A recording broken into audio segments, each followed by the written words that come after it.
Nasib Agung kurir di Palembang, motor beserta paketnya dicuri, kini gaji dipotong tiap bulan.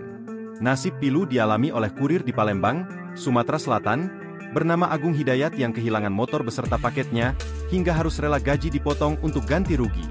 Agung Hidayat sudah 5 tahun menjadi kurir paket.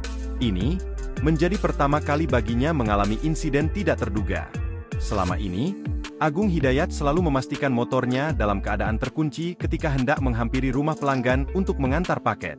Tetapi, kemalangan menimpanya kala mengantar paket ke Jalan Husni Tamrin Sukabangun I, Kecamatan Sukarami, Palembang pada Kamis, 31 Oktober 2024. Kini, Agung Hidayat pun harus bertanggung jawab atas kehilangan paket-paket itu di tengah kondisi ekonominya yang terbatas.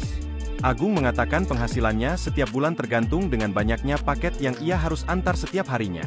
Setiap bulannya, Agung Hidayat bisa mendapatkan upah sekitar 2 juta rupiah sampai 3,5 juta rupiah. Kalau gaji, ya tergantung banyaknya paket. Kalau lagi sedikit hanya 30 paket, tapi kalau lagi ada event bisa 150 paket. Ujar Agung, Minggu, 3 November 2024. Agung mengatakan, dirinya harus mengganti kerugian senilai 5 juta rupiah. Karena gajinya yang juga pas-pasan untuk memenuhi kebutuhan sehari-hari, Agung Hidayat pun membayar ganti rugi itu dengan menyicil melalui skema pemotongan gaji. Ganti rugi dengan cara dicicil, uang yang digunakan untuk membayar adalah gaji Agung yang dipotong. Meski penghasilan dipotong, Agung mengaku masih bisa mencukupi kebutuhan keluarganya.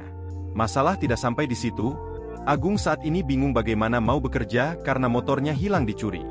Untuk sementara, Agung berencana meminjam motor keluarganya untuk sementara waktu. Ia pun mengambil pelajaran dari peristiwa pencurian motor tersebut agar tidak kembali terjadi di kemudian hari.